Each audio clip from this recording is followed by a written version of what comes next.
The drama series based on Harlan Coben's novel follows an expected narrative structure which is quite evident in all of his works. In his pursuit to leave behind his dark past, the hero starts living under a new identity in a new city with new people, but suddenly a familiar face from the past makes an appearance. From there on, the protagonist struggles to hide his secrets to protect his present life and relationships. Netflix's Spanish series, The Innocent, based on Harlan Coben's, followed a similar premise, and the 2021 British crime miniseries, Stay Close, adapts the same pattern. Stay Close is an 8-part miniseries where a middle-aged woman, Megan Pierce, Cush Jumbo, excitedly prepares for her marriage with a man, Dave Shaw, with whom she has been living for 17 years, and has 3 kids with him.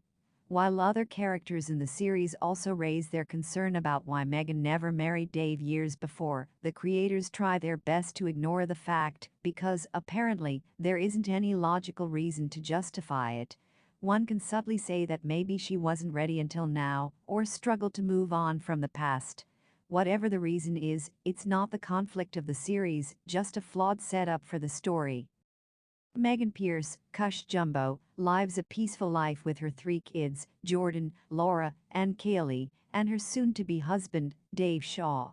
He is the kids' father and has been living with Megan for 17 years in Livingston, England. One day, as Megan returns from hen night, she finds a blank greeting card on the doorstep with Megan's former name, Cassie, written on the envelope. Soon after, Lorraine Griggs, Megan's former employer, visits her. They too revisit their memories when Megan was known as Cassie and used to work at a nightclub, Viper.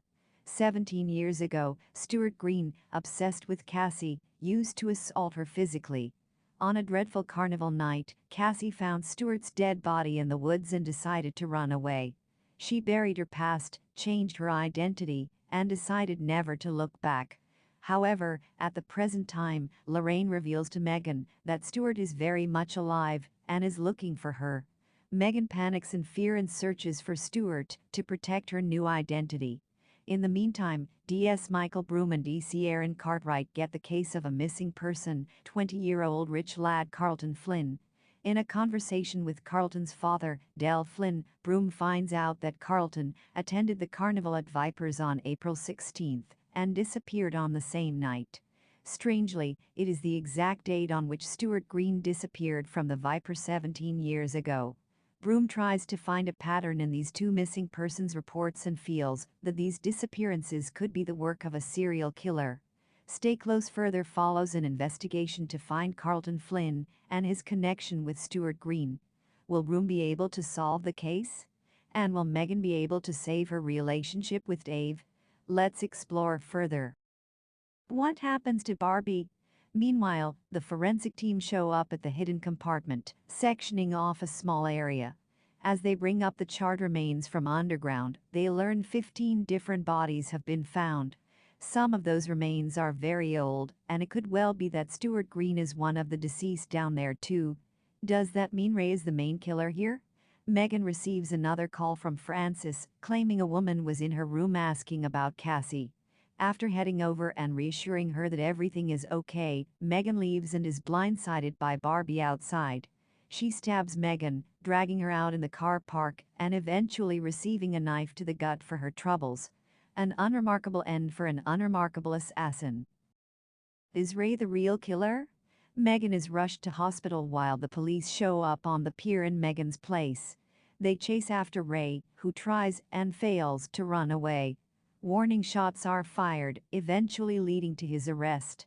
At the station, Ray tries to strike a deal with Broom. He wants to talk to Megan. In exchange for 10 minutes with her, he'll open up and reveal absolutely everything he knows. Broom agrees to his terms, while simultaneously rushing out to stop Ken, realizing that he's heading to Vipers and Lorraine. The meeting between Megan and Ray goes ahead in Broom's absence. It turns out Megan received a note to head into the woods that fateful night. She believed it was Ray who left this note, but it appears someone else was responsible. Ray followed Megan, leading to him discovering Stewart's body. Now, he didn't want Megan to go to jail, so he moved Stewart, taking him to somewhere remote and using his axe to chop the man to pieces. He then put those pieces into plastic bags, weighed down with stones, and dumped them all in a lake. Who is the real killer? When Broom arrives at Lorraine's house, he finds blood staining the carpet and the walls, along with Ken dead on the floor. Lorraine nonchalantly appears with a knife and calmly asks Broom to cancel backup, which he does. It turns out Lorraine is responsible for killing everyone and the real killer. She's angry at the world, and as a way to quell that anger, she's decided to kill one person every year when the carnival rolled into town. She's doing this for revenge and hitting back against abusive men. Lorraine too is a victim of abuse, and after being beaten badly, learned that she was pregnant. Things improved, at least for a little while, until the pair had a fallout about dinner. It's such a trivial thing, but unfortunately when he hit out at her, he ruptured Lorraine's uterus. So what happened to Carlton? The fateful night Carlton went missing, Dave drove out and picked up Kaylee and Bea from the woods. The orange car parked up there at the time belonged to Carlton, and after seeing it show up on the news several days later, Dave was convinced that Kaylee could be involved in some way. So naturally, he headed back to the woods, moved the car and dumped it in the lake. This explains what Dave's part to play in all this was. The thing is, Kaylee does no more than she's letting on. That night in the woods, while they were being chased, Kaylee stole Carlton's keys. She ran back to where his car was parked, where Carlton blindsided her. She bundled Carlton into the trunk, who's clearly groggy from the drugs he tried to spike her with. Kaylee and Bea pushed the car together, eventually leading to Dave driving down to the car and dumping it in the lake. What happened to Stewart Green? 17 years ago, on the night of the carnival, Megan found a note in her makeup room left by Ray Levine, Megan's lover from a past life. However, the message was written by Lorraine Griggs, who stabbed Stewart Green in the woods and wanted to relieve Megan of her misery. Megan found Stewart Green's dead body covered in blood in the ruins and panicked. She believed that police would arrest her for the murder because she was the only one who had issues with Green. After Green's death, Megan stole his hidden money kept in his safe to get out of town and start a new life. She even left some of it for his wife, Sarah Green, who found hard cash in a yellow briefcase left in the log store. Sarah hid the money and briefcase in the basement behind a closed door. For a long time, Broom, Megan, and Harry suspected that Sarah was hiding Stewart Green in the basement. Throughout the Stay Close series, a bald man followed Megan everywhere. The narrative tried to trick the audience into believing that Green was alive. However, later it was revealed that this bald man was Rudy, the owner of Viper nightclub. Like many others, even Rudy believed that Megan ran off with Green and took the money he stole. However, when Rudy found out that Green was missing, he suspected Megan had stolen the money and thus followed her to get his cut. Though Lorraine killed Green, it was Ray who disposed of his body. On the night of the murder, Ray followed Megan into the ruins and found Green's dead body. To protect Megan, Ray carried the body to a remote location. He weighed it down with stones and threw it into a pond so that the police could never find it. After disposing of Green's body, Ray tried contacting Megan, but she disappeared into thin air. While everyone believed that Megan ran off with Green, only Ray knew the truth and thus never left his pursuit to find Megan. Until the very end, Ray thought that Megan would never leave him alone, but she did. Who killed Guy Tatum? On the night of April 17th, when Carlton disappeared, Lorraine targeted Guy Tatum, who got drunk and mistreated a girl in the bar. She lured him into the woods and killed him. However, while disposing of Tatum's body, Lorraine heard voices in the vicinity and, in a hurry, left the body in the open. Ray Levine found Tatum's body near the ruins and reported it to the police through a public phone booth. Ray was mentally unstable and had visions that made him believe he had killed Tatum. But here again, it was Lorraine who committed the crime. What happened to the hired contract killers? The psychotic couple, codenamed Barbie and Ken, who killed people ruthlessly, were hired by Carlton's father, Del Flynn. The couple was in constant touch with the police head, Goldberg, who leaked case intel so that Barbie and Ken could find Carlton soon. However, neither Del nor Goldberg knew that Barbie and Ken were sociopaths who killed the suspects instead of interrogating them. In Stay Close, Barbie and Ken killed Viper's dancer Tony Allure, lawyer Harry Sutton, and police officer Goldberg. Barbie tried to kill Megan, but she stabbed Barbie in the act of self-defense, while Ken was killed by Lorraine when he followed her to her apartment. Why did Lorraine Griggs kill Stewart Green and others? When DS Michael Broom started investigating the disappearance of Carlton Flyn, he suspected that there could be a connection between Carlton and Stewart Green. Both of them disappeared on the night of Carnival at the Viper. Upon further investigation, Broom found out that a male person went missing every year during Carnival, and hence, there was a pattern. Ray's psychological impact was heightened by Green's death and Megan's disappearance. He frequently visited the ruins and captured pictures on the same date, i.e., April 16, every year. In these pictures, Broom spotted a red handle. He quickly visited the spot and discovered the tracks of a hand truck that led the detectives to a hidden underground bunker. To everyone's surprise, Broom found around 15 skeletons hidden inside. At the end of Stay Close, Lorraine Griggs confessed to Broom that she killed all these people because they deserved it. All these dead men lying hidden in the hole were accused of horrible acts against women. For example, Stewart Green used to assault Megan physically, and thus, to protect Megan, Lorraine killed him. Lorraine Griggs was a survivor of domestic violence. Her husband used to assault her, which led to the death of her unborn baby. The attacks ruptured her uterus and left her with mental trauma from which she never really recovered. Lorraine lost empathy for the men who harmed women, and her husband became her first target. She left behind her previous life and took a job at Viper, where she realized that her work as a killer wasn't finished yet. She stained her hands with blood again and again, and killed a male predator every year on the night of Carnival. Sometimes, Lorraine framed other men, like Jamal Alaid, for killing Zane Khalid by planting murder weapon inside his garage.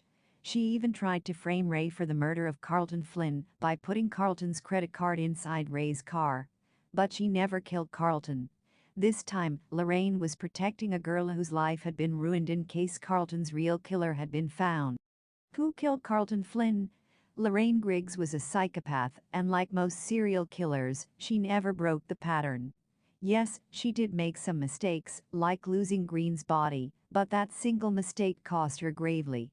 When Megan Casey returned to Viper to revisit the past, Lorraine contacted her and made a story around Green's reappearance because she wanted to know what happened to Green's body. It can be explained that Lorraine's curiosity led to her fatal downfall, as her communication with Megan exposed her pattern. On the same night, Megan's eldest daughter, Kaylee, and her best friend, Bea, followed Megan to Viper. Kaylee suspected her younger sister Laura was wearing her dress without permission, and so to catch her red-handed, she planted a camera in the wardrobe. To her surprise, her mother, Megan, was caught stealing one of her dresses. After being suspicious of her mother's actions, Kaylee followed Megan to Viper's Carnival with Bea, where she used Carlton to enter the club. Inside the club, Carlton charmed the young woman and tried to spike Kaylee's drink. But fortunately, Bea found it out and swapped the drinks. The girls tried to leave the club, but Carlton chased them. In the end, Carlton grabbed Kaylee near his car, and in a panic, Kaylee pushed Carlton into the car's trunk. Suddenly, Bea showed up and decided to use Carlton's car to run away. The car ran out of petrol, a rich dude's car, and the girls had to leave the car in the woods. Kaylee thought he would get out of the trunk when the influence of drugs would fade away. She had no idea that the car trunk had a lock, and that some locks could not be opened without a key. Later, Kaylee called her father, Dave, to ride them home. But eventually, Dave spotted the car as well. When Dave saw the car in the news report, he decided to get rid of it to protect his daughter. Even at this point, Stay Close wants you to believe that Carlton was under the influence of drugs and didn't try to scream or make any noise when Dave pushed the car into the river. The ending sequence established that Carlton did scream while the car was drowning in the water, but Dave was deaf enough not to hear a bit of it. The entire sequence and the ending of Stay Close that followed Carlton's death and disappearance were highly flawed. Logically, it made no sense why a sane teenage girl would keep a guy's necklace, Carlton's necklace, and wear it like a trophy, especially when that guy tried to spike her drink and was all over the news report. That night, Lorraine Griggs saw Kaylee pushing Carlton into the car trunk. She didn't kill Carlton, yet during police interrogation, she confessed that she killed him to protect Kaylee. Lorraine had her reasons for protecting Kaylee. First of all, Lorraine was diagnosed with cancer and had little time left to live. Hence, even if the court announced a lifetime imprisonment for her, she would be free of her sins soon. Secondly, in her confession, Lorraine explained that she used to frame other men just to keep them away from women. Hence, Lorraine's lie wasn't a sacrifice, just a part of a plan to take revenge on the men. After Lorraine confessed her crimes, the case of dozens of missing males came to an end. Ray Levine and Jamal Alaid, falsely accused of murder, were discharged. Ray left Livingston to start a new life somewhere else and use his photography skills to earn a living. However, in the search for closure for his past love relationship, he did visit Megan and Dave's wedding as a heartbroken lover. While everyone had a new beginning, Megan still held a secret that weighed her down. She knew the truth that her husband and daughter had accidentally killed a man. Throughout the narrative of Stay Close, Megan struggled to get rid of her secrets so that she wouldn't have to lie to her family anymore.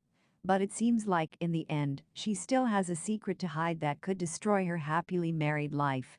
Some people, no matter how hard they try, will never be able to break free from the pattern, or destiny, as some may refer to it. For Megan, the end was only the beginning of a new struggle. How does Stay Close end? As the series closes out, Megan comes to the shocking realization that Dave actually murdered Carlton, who somehow remained unconscious and out of it all that time. Stay Close bows out with all the plot points resolved and the killer finally revealed as Lorraine. This was certainly a nice little twist, and her motivations do make sense in the grand scheme of things. What makes less sense, however, is how Lorraine managed to kill so many people without arousing any suspicions from police or the victims' loved ones, as well as the actual Woods, not once appearing with bits of blood beyond that stone we saw in the picture. This alone should have been enough for forensics to scour the area, but this whole show has been a really awful showing of shoddy police work. The twins, Barbie and Ken, ultimately serve no purpose either. Del Flynn clearly hired these guys to do a professional job, but they've been anything but. In fact, if I hired these guys as assassins, I'd want a refund. They're sloppy, cartoonish, and really quite incompetent. They're basically a live-action version of Team Rocket from Pokémon. With the mystery finally revealed, though, Stay Close mercifully comes to an end after a poor showing all round. The series has struggled to justify its 8-episode run time, and some of the jumps in logic have certainly been tough to watch. It's unlikely this one will return for another season, though, with everything wrapped up neatly with a little bow. One final twist is just enough to place a cherry atop this lopsided cake, but not enough to go in for seconds. A disappointing showing all round.